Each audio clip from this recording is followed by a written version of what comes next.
오늘 거룩한 주일 여러분 참 잘 오셨습니다. 오늘 본문 말씀 중심으로 전부를 넣었느니라 라는 제목으로 함께 말씀을 나누도록 하겠습니다. 전에 보면 이따금씩 군대에서 휴가 나온 청년들을 만나게 될 때가 있습니다. 가끔씩 깜짝 놀라는데 군에 간 지 석 달밖에 되지 않았는데 군복을 보면 짝대기가 하나나 두 개가 더 붙어 있습니다. 단 3개월 만에 일병이나 상병이 돼서 특진을 하고 나온 것 같습니다. 어떤 경우에는 이 취사반에 배치됐다고 얘기를 하는데, 취사반에 배치돼서 열심히 칼질만 한다고 들었는데 나와서 보니까 두 날개를 붙이고 왔습니다. 공수 특전 부대 낙하산 마크가 있는 겁니다. 그래서 야, 어떻게 그 힘든 그 공수훈련을 받았을까? 그래서 칼질하기에도 바쁘다고 그러는데 언제 훈련을 받았냐? 그러면 씩 웃으면서 한마디 합니다. 가짜예요. 군대 말로는 가라예요. 이렇게 얘기합니다. 계급은 아직 이등병인데 짝대기를 하나만 달고 나오려니까 이게 부끄럽다는 거예요. 여러분, 누가 부끄럽습니까? 다른 사람은 신경도 쓰지 않는데 그 안에 있다 보니까 짝대기 하나는 짝대기 두 개를 사모하고, 짝대기 두 개는 짝대기 세 개를 사모하고, 그러니 그 안에서 짝대기 하나 차이가 엄청난 겁니다. 그 뭐 낙하산 맞고 붙이나 안 붙이나 무슨 차이가 있겠습니까? 근데 그 안에 들어가면 그 힘든 공수훈련을 받았느냐 안 받았느냐가 엄청난 훈장과 또 명예가 되더라는 것입니다. 여러분, 군복이 주는 메시지가 있습니다. 그건 뭐냐? 한 개인이 그 집단에 소속이 되면 그 집단이 부여하는 평가와 가치에 좌지우지된다는 것입니다. 군대에서는 계급이 중요하죠. 진급이 중요합니다. 근데 개인적인 삶이 개개인만 이렇게 볼 때는 그 자체가 뭐 크게 중요하지 않습니다. 그런데 이게 개인이 모이면서 그 안에 권력 구조가 생기고 힘과 권력이 일부에게 집중이 되기 시작하면서부터 그 집단이 힘과 권력을 추구하게 되고, 그러다 보면 한 개인의 성향 또 한 개인의 도덕의식은 그 안에서 제대로 힘을 발휘하지 못하게 되는 경우가 많습니다. 예를 들어서 예비군 훈련을 받을 때도 그렇죠. 예비군복만 입으면 화장실, 온 세상이 나의 화장실로 삼고 싶은 마음이 드는 분이 계십니다. 모자도 삐뚤게 쓰시고요, 옷도 풀어 헤치시고요. 이전까지는 회사 갈 때 양복 입으실 때는 아주 단정하고 좋은데 예비군복만 입으면 또 이상해지시는 거예요. 그러니까 이전까지 한 개인이 자기의 정체성과 도덕성을 유지하고 있었다면 이 군복을 입으면서, 예비군복을 입으면서 순식간에 집단이 주는 이 도덕성, 집단이 주는 이 집단성에 영향을 받기 시작하는 것입니다. 자, 이런 상황을 예리하게 관찰한 미국의 신학자가 있습니다. 라인홀드 니버라고 하는 분이죠. 니버는 이 문제를 관찰하고 도덕적 인간과 비도덕적 사회라는 책을 저술했습니다. 니버는 문제를 제기합니다. 개인이 한 사람 한 사람 보면 참 도덕적이고 선량하고 좋은데, 아무리 개개인이 도덕적이어도 사회가 비도덕적이라면 그 개인은 사회 속에서 자기도 모르는 사이에 비도덕적인 존재로 변화된다는 것입니다. 여러분, 이럴 때 개인은 어떻게 해야 되겠습니까? 아무리 개개인이 선량해도 그 개인이 모여서 사회를 이루고 그러면 권력 구조가 생겨나게 되죠. 필연적으로 권력이 추구하는 것을 그 집단에 속한 사람들은 따라가게 되어 있습니다. 그렇게 되면 아무리 도덕적인 개인이라 하더라도 도덕적인 개인에게서 볼 수 없는, 이전에는 볼 수 없던 전혀 다른 특성이 나타납니다. 그것은 집단으로서 그 집단의 이익을 추구하고, 집단의 일원으로서 그 이익을 추구하고 그 이익에 부합한 논리와 생리를 갖게 되는 것입니다. 그래서 어떤 조직이든지 그 집단 안에 있다 보면 집단 중심주의, 더 나아가서 집단 이기주의가 생기게 되고, 그렇게 하다 보면 항상 부패할 가능성을 안고 있습니다. 여러분, 그래서 우리가 저마다의 목적을 추구하는 집단 안에서 사실 건강한 공동체를 찾아야 될 이유가 여기 있습니다. 그런 면에서 여러분, 오늘 참 잘 오셨습니다. 주님의 몸된 교회, 우리 좌우에 인사할까요? 참 잘 오셨습니다. 네, 오늘 참 잘 오셨습니다. 자, 예수님 당시에 가장 막강한 영향력을 행사했던 이스라엘의 정치 종교 집단, 서기관과 바리새인들이었습니다. 서기관 한 사람 한 사람을 보면 하나님 앞에 올바로 서기 위해서 노력하는 순수함과 진지함이 있었습니다. 요한복음에 보면 예수님을 한밤중에 찾아왔던 니고데모가 있었죠. 니고데모는 유대의 존경받는 산헤드린 공회의 의원이었습니다. 여러분, 산헤드린은 오늘날의 국회와 마찬가지입니다. 그래서 아주 중요한 사항을 결정할 때 산헤드린 공회에서 유대 공동체의 중요한 사항을 결의하게 돼 있죠. 자, 이 니고데모가 예수님을 찾아와서 영생과 중생이 무엇인지를 진지하게 묻는데, 결국 나중에 이 니고데모가 속한 공회가, 산헤드린 공회가 예수님을 십자가에 못 박기로 결정하게 되죠. 자, 한 개인은 너무 선량하고 좋은데 이게 집단으로 들어가게 되면 그 다음에는 집단이 추구하는 목적과 집단 이기주의에 자신도 모르게 휩쓸리게 되더라는 것입니다. 여러분, 공동체가 어떠한 목적, 자기만의 이익과 또 이 생존을 위해서 달려가게 되면 그 안에 있는 지도자와 리더들도 바뀌게 되고, 그렇게 하다 보면 그 안에 있는 공동체에 있는 전체 구성원들이 변질되기 쉽습니다. 예수님은 이런 서기관들을 보면서 사태의 본질을 간파하셨습니다. 그래서 오늘 사람들에게 말씀하시죠. 자, 38절 39절 읽겠습니다. 시작. 예수께서 가르치실 때에 이르시되 긴 옷을 입고 다니는 것과 시장에서 문안받는 것과 회당의 높은 자리와 잔치의 윗자리를 원하는 서기관들을 삼가라. 아멘. 자, 여기 보면 서기관들을 삼가라 그러죠. 문자적으로는 주의해서 보아라 라는 겁니다. 조심하고 경계하라는 거죠. 어떤 모습을 주의해서 보아야 되느냐? 크게 네 가지 모습이 나옵니다. 첫 번째로는 긴 옷을 입고 다니는 것. 긴 옷은 그 당시에 두 가지로 우리가 생각해 볼 수 있습니다. 첫 번째는 이 스톨레라고 해서 축제나 왕궁에서 입는 길게 늘어뜨린 예복입니다. 이게 제사장이나 왕의 의복을 표현할 때 종종 사용이 되는데, 이것을 입고 이제 큰 축제 같은데 이제 나오면 이제 인사하고 주변의 사람들이 존경을 표했죠. 예를 표했습니다. 자, 또 다른 의미에서의 긴 옷은 뭐냐? 옷 귀퉁이. 유대인들이 이제 지금도 가면은 아주 정통파 유대인들은 그렇게 하죠. 이 옷 내 귀퉁이에 이 술을 길게 늘어뜨리고 다닙니다. 이 술입니다. 민수기 15장 38절에 보면 이스라엘 자손들은 대대로 그 옷단 귀에, 옷 끝에 이 자락에 술을 만들고 청색끈을 그 귀의 술에 더하라 이렇게 얘기합니다. 그래서 긴 술을 만들고 다니라는 거죠. 유대인들은 술을 이제 만들고 다니는데 이게 이제 자신이 하나님의 율법을 사모하고 지키는 사람이다, 이런 것들을 나타냅니다. 그런데 일반 유대인들과 달리 서기관들, 이 서기관들은 좀 더 특별한 사람들 아니겠습니까? 그러니까 술을 붙여도 다른 사람들 붙이는 술 말고 좀 더 특별한 술을 붙이는 거예요. 두껍고 컬러풀하고 길고. 그래서 야, 네 술 굵다 그러면 상당히 크고 존경받는 이 술을 갖고 다니는 거. 이게 여러분 별거 아닌 것 같은데 그 안에서 이 술 굵기가 얼마나 되느냐, 술 길이가 얼마나 되느냐, 이걸로 꽤 예민하게 일했습니다. 그러니까 이 서기관들은 발까지 닿는 긴 옷을 입고 거기까지 닿는 긴 술을 질질 끌고 걸어 다닌 거죠. 그럼 야, 저 훌륭하신 분, 말씀에 정통하신 분이 지나가네 이러고선 이렇게 이제 보는 거죠. 두 번째로 보면은 38절에 시장에서 문안 받는 것을 예수님께서 주의하라고 그러십니다. 시장에서 문안 받는 것. 그냥 문안 받는 게 아니라 사실은 이 긴 술을 매달고 저작거리로 가는 겁니다. 여러분, 당시 특별히 종교 지도자들은 일반 백성들이 있는 곳에 갈 때 다른 백성들과 달리 우리는 순결한 사람들입니다, 이거를 나타내기 위해서 세마포 옷을 입고 다녔습니다. 원래 이 세마포 옷은 하나님께 제사를 올리거나 회당에서 예배를 드릴 때 입는 특별한 옷이었습니다. 그런데 서기관들은 이때만 이 세마포 옷을 입는 게 아니라 시장과 같이 사람들이 많이 모이는 곳에도 이런 옷을 입고 나아가서 사람들의 주목을 받고 인사를 받는 것을 즐긴 것이죠. 여러분 생각해 보십시오.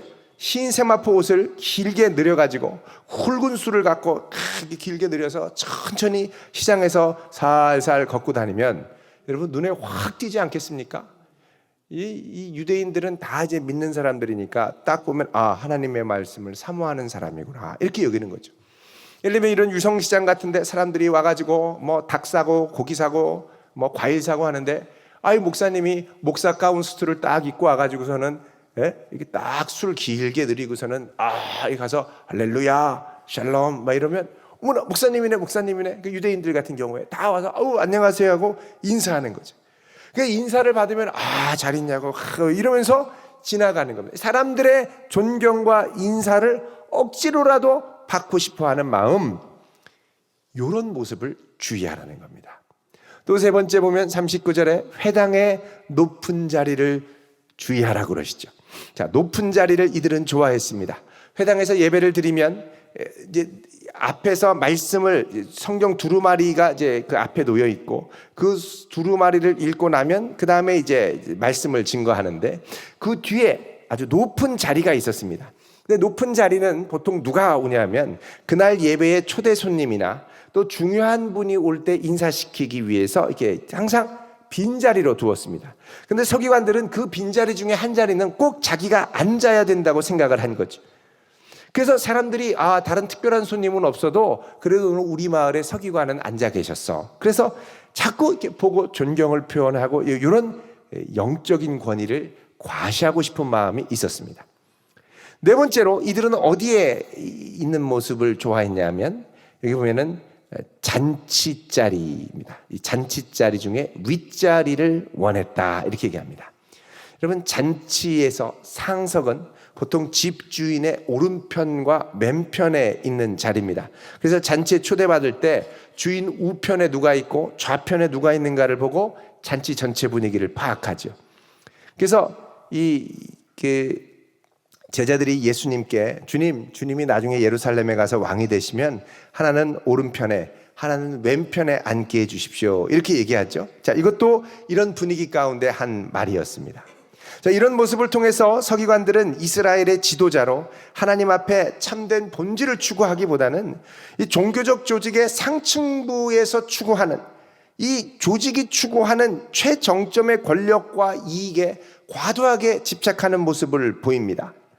큰 옷수를 달고 내가 이스라엘의 그래도 제일 거룩한 사람, 제일 거룩한 권세가 있는 사람, 이거를 암묵적으로 드러내는 거죠. 자, 이런 모습 이면에 집단 속의 개인이 점차적으로 부패해져 가는 모습이 있습니다. 자, 예수님은 이런 모습의 한 예를 드는데 40절에 보면 과부의 가산을 삼킨다, 이렇게 얘기합니다. 40절 읽겠습니다. 시작. 그들은 과부의 가산을 삼키며 외식으로 길게 기도하는 자니 그 받는 판결이 더욱 중하리라 하시니라. 아멘. 자, 여기 보면 이 과부의 가산을 이들이 이제 삼킨다 그러는데요. 이 보통 과부는 그 당시에 결혼할 때에 혼인 지창금을 갖고 갑니다. 그런데 남편이 죽고 과부가 되면 그 지창금을 받아서 혼자 갖고 있는 경우가 있죠. 그러면 서기관들은 이들을 찾아가서 얘기합니다. 이 재산은 하나님의 율법에 의해서 정확하게 관리해야 됩니다. 이 율법에 대한 11조를 내야 됩니다. 그럼 어떻게 해야 되나요? 그 생각보다 상당히 복잡한 규정들이 많으니까 저희에게, 서기관에게 믿고 맡겨주십시오. 잘 관리해 드리겠습니다. 그래서 이 돈을 맡기면 그동안 밀렸던 11조 다 떼고, 그동안 성전을 위해서 헌금한 거 있어야 된다고 해서 또 다 떼고, 또 법률적으로 율법적으로 이 조문을 해주고 수수료 명목으로 또 다 떼고, 이렇게 율법 전문가라는 이름으로 조직에서 부여하는 특권을 갖고 자기 사리사욕을 채우기 위해 사용을 했습니다. 여러분, 이게 더 부패할수록 더 깔끔하게 보이기가 쉽습니다. 이런 모습을 경계해야죠. 40절에 보면 이들은 과부의 가산을 삼킬 뿐만 아니라 외식으로 길게 기도했다고 합니다. 여러분, 기도를 하나님이 받으시는 기도, 들으시는 기도를 하는 게 중요하죠. 얼마나 길게 했느냐가 중요한 게 아닙니다. 저 사람은 기도를 10분밖에 안 해. 기도를 저게 하는 거야. 하려면 1시간은 해야지. 이런 그 시간을 갖고 사람을 차등하는 교만이 생기게 됐다는 것이죠. 그리고 기도를 많이 하면 더 거룩하고 경건한 것처럼 생각을 했습니다. 물론 하나님께 가까이 가고 그분께 내 마음을 쏟아놓는 좋은 효과가 있죠.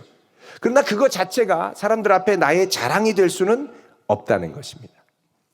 여러분, 예전에도 보면 가끔씩 기도할 때 물론 은혜가 충만해서 그러시겠죠. 창세기부터 시작해서 계시록까지 기도하시는 분들이 계셨습니다. 예전에 어느 교회에서 장로님이 무더운 여름에 아동부 야외 소풍을 따라가셨습니다. 애들이 너무 땡볕에 땀을 흘리고 고생을 하니까 장로님이 아이들을 데리고서는 매점에 가서 아이스크림을 사주셨습니다. 아이들이 얼마나 좋아했겠습니까? 장로님 최고 하고 막 이러는데, 그때 이제 교회 학교 선생님이 얘들아, 장로님이 사주셨으니까 기도하고 먹자. 그때 간단하게 기도하면 좋겠지 않겠습니까? 근데 이 장로님은 또 기도하시면 전지전능하시고 무소부재하시고 천지를 만드시고 햇볕은 쨍쨍 모래알은 반짝 아이스크림이 녹기 시작했습니다. 애들 손으로 이렇게 흘러내렸어요. 이것도 모르고 장로님을 땀을 뻘뻘 흘리면서 계속 기도하십니다. 그러다 예수님 탄생까지 왔습니다. 결국 그래서 계시록까지 가셔서 아멘 했는데, 기도하고 나니까 애들 손에 아이스크림이 없어요. 알고 보니까 기도하다가 다 흘러내려서 애들이 이렇게 핥아 먹다가 다 먹어버린 거죠. 여러분, 서기관들은 기도할 때 길게 해야 된다고 생각했습니다. 왜 이렇게 길게 하느냐?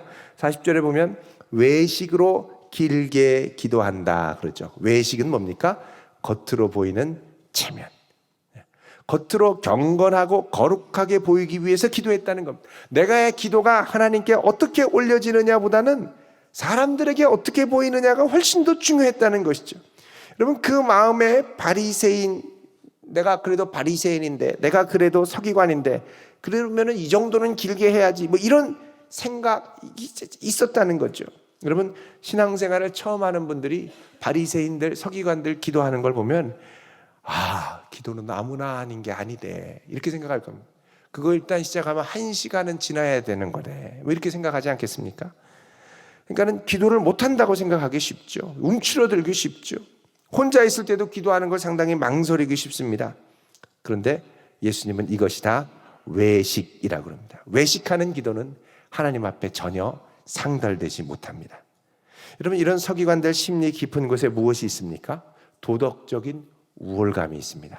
난 서기관이니까 그래도 너희보다 그리고 나아야 해. 이러면 겸손해지기가 쉽지 않죠. 그래서 다른 사람보다 낫다라는 생각을 하고 자꾸 그 나은 모습을 보여주기 위해 외식하기 시작합니다. 자, 이런 외식의 전형적인 모습 중에 하나가 41절에서 44절까지 나오는 이 부자와 이 과부가 헌금하는 장면에서 또 나타납니다. 자, 오늘 말씀 41절부터 42절 읽겠습니다. 시작. 예수께서 헌금함을 대하여 앉으사 무리가 어떻게 헌금함에 돈 넣는가를 보실세. 여러 부자는 많이 넣는데 한 가난한 과부는 와서 2렙돈 곧 한 고드란트를 넣는지라. 아멘. 자, 여기 보면 예수님께서 헌금함을 대하여, 헌금함을 향하여 앉으셨다. 원래 헌금함을 향하여 앉는 건 제사장들이 앉는 자리가 있었는데 거기를 예수님이 앉으신 거죠. 제사장과 같이. 그리고 어떻게 헌금함에 돈을 넣는가 보셨습니다. 여러분, 그 당시 예루살렘 성전에는 모두 17개의 연보궤, 오늘날로 하면 헌금함이 들어 있었습니다. 이 연보궤에는 나팔이라고 불리는 이제 별명이 붙어 있었습니다. 왜냐하면 그 연보궤에 들어가는 이 헌금이 들어가는 이 통로가 나팔 모양으로 생겨서 이게 주둥이에 돈을 넣으면 나팔관을 통해서 연보궤에 이렇게 땡그랑 하고 들어갔습니다. 그 당시에 돈 중에서 지폐는 없었죠. 지폐가 없었습니다. 그리고 대부분은 뭘로 됐느냐? 금화, 은화, 동화. 돈의 가치가 많은 것은 무겁고 크고 돈의 가치가 작은 것은 작고 얇았습니다. 우리나라 동전도 그렇죠. 500원짜리가 제일 크고, 그 다음에 10원짜리는 아주 작아졌습니다. 요즘에는 10원짜리 동전을 만들어도 그 가치가 10원보다 더 높다고 그러죠. 그 금속이. 그래서 이 10원 만드는 것도 참 곤란하게 된다, 이렇게 말씀하는데, 여러분, 이 동전을 헌금을 하는데 여기 보면 부자와 서기관들 같은 사람들은 딱 와서 예를 들면 이 동전을 이만큼 연보궤에 넣으면 이 동전이 댕그랑 댕댕댕댕댕댕 콸콸콸콸 쭉 하고 쏟아지죠. 근데 조그마한 10원짜리 동전 2개 넣으면 아주 작게 댕그랑 댕댕댕댕댕 이렇게 이제 떨어집니다. 그러니까 딱 듣기만 해도 아이고 많이 안 해. 아이고 저거밖에 안 해. 이런 생각이 들더라는 거예요.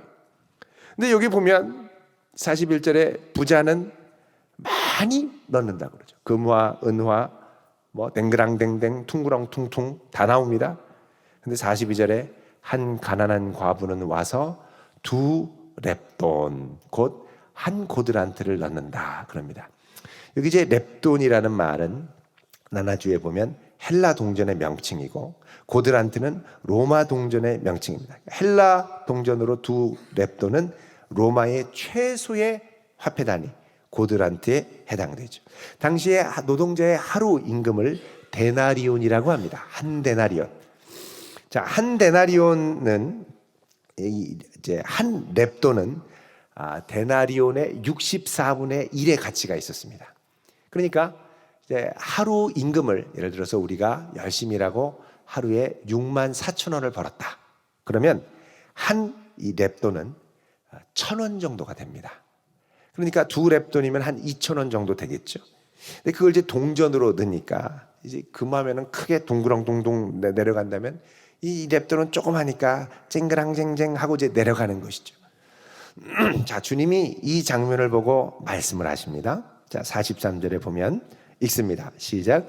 예수께서 제자들을 불러다가 이르시되 내가 진실로 너희에게 이르노니 이 가난한 과부는 헌금함에 넣는 모든 사람보다 많이 넣었도다. 아멘. 자, 예수님께서 제자들을 불러다가 말씀하십니다. 내가 진실로 얘기하는데 이 가난한 과부는 헌금함에 넣는 모든 사람들, 그 앞에 있었던 모든 부자들보다 어떻게 해요? 많이 넣었다고 그러죠. 그 이유가 무엇입니까? 44절 읽겠습니다. 시작. 그들은 다 풍족한 중에서 넣었거니와 이 과부는 그 가난한 중에서 자기의 모든 소유 곧 생활비 전부를 넣었느니라. 아멘. 예. 자, 주님께서 이 가난한 과부의 헌금 이게 그냥 내는 게 아니라 자기가 갖고 있는 소유 생활비 전부를 다 드린 것을 알고 계셨습니다. 아마도 주님께서는 이 속에 있는 사정을 아셨을 뿐만 아니라 이 과부의 중심에 있었던 마음이 무엇인지도 아셨을 겁니다. 이 과부가 갖고 있는 정말 중요한 기도 제목, 또 이 과부가 그냥 기꺼이 아낌없이 다 드릴 정도로 나의 것을 내어드린 감사의 마음과 감격, 그게 무엇인지를 보셨죠. 그래서 이 과부의 입장에서는 모든 걸 다 걸고 주 앞에 드리니 이게 얼마나 감사하고 귀한 일이냐. 그런데요, 부자들이 내리는 헌금을 보니까 이 부자가 헌금할 때 쏟아지는 이 동전 소리가 콸콸콸콸 땡그랑 땡땡 쏟아지기는 하지만 이것 자체가 자기 전부를 다 주 앞에 드리는 마음으로 드린 예물이 없더라는 것이죠. 여러분, 부자에게는 이 헌금할 때 쏟아지는 동전 소리가 일종의 도덕적 우월감을 만들어낼 수 있습니다. 사실 과부는 떨어지는 소리만으로는 그 어떤 우월감도 만들어낼 수 없죠. 오히려 겸손하게 아무 티도 내지 않고 드리게 됩니다. 그럼 마음을 다해서 주님만 바라보고 주님께 내 마음을 다 쏟아드리면서 드리니까 이 예물을 주님께서 기쁘게 받으신 것이죠. 그런데 객관적으로 액수는 이 과부보다 많아도 하나님을 향한 마음이 실리지 않으니까 이게 사람의 인정과 감탄만을 위해서 드리는 거다 보니까 하나님이 기뻐받지 않더라는 겁니다. 여러분, 헌금괴에 우리도 동전으로만 내세요. 그래서 땡그랑땡땡 소리가 나는 거라면 상당히 당황스러울 겁니다. 근데 주님께서는 이 옛날에는 그렇게 했는데 성전 셰겔로 낸다고 주님께서는 이 마음을 보시고 없는 중에도 다 주님만을 바라보며 기쁘게 드린 이 여인의 사정을 보시고 감동을 받으셨습니다. 여러분, 사람들의 시선과 달리 우리 주님은 우리의 형편과 처지를 다 아시는 줄로 믿습니다. 그러니까 하나님 시선에서 볼 때 비도덕적인 사회 속에서 탐욕으로 물들어 사람들의 인정을 구하는 지도자들보다는 아무런 영향력 없는 미약한 인생이지만 하나님 앞에 순수한 마음으로 선 모습이 훨씬 귀하고 아름다웠다는 것이죠. 여러분, 주목할 것은 아낌없이 자신의 모든 것을 내어드린 이 여인의 모습이 바로 메시아의 모습을 닮았다는 겁니다. 여러분, 예수님께서는 조금 전까지 서기관들에게 메시아에 대해서 이렇게 말씀하셨죠. 37절에 보면 다윗이 그리스도를 주라 하였다 그럽니다. 다윗, 자기 후손으로 오실 다윗의 자손인 그리스도를 주님이라고 했다, 이렇게 얘기를 했습니다. 자, 메시아는 다윗의 자손 왕가의 후손으로 오시죠. 자, 왕의 후손으로 오시면 사람들에게 영광을 받고 사람들에게 이 세금을 받고 사람들에게 거둬들이는 세금으로 부를 쌓을 수도 있었을 것입니다. 근데 메시아는 그런 메시아가 아니라 도리어 자기 생명을 다 모든 사람을 위한 대속물로 내어주시는 메시아였죠. 자, 이런 면에서 이 여인은 메시아의 사역의 전조를 보여주었습니다. 겸손히 내 모든 것을 아낌없이 주의 영광을 위하여 드릴 때 주님께서 이런 우리의 드림을 기쁘게 받으시는 줄 믿습니다.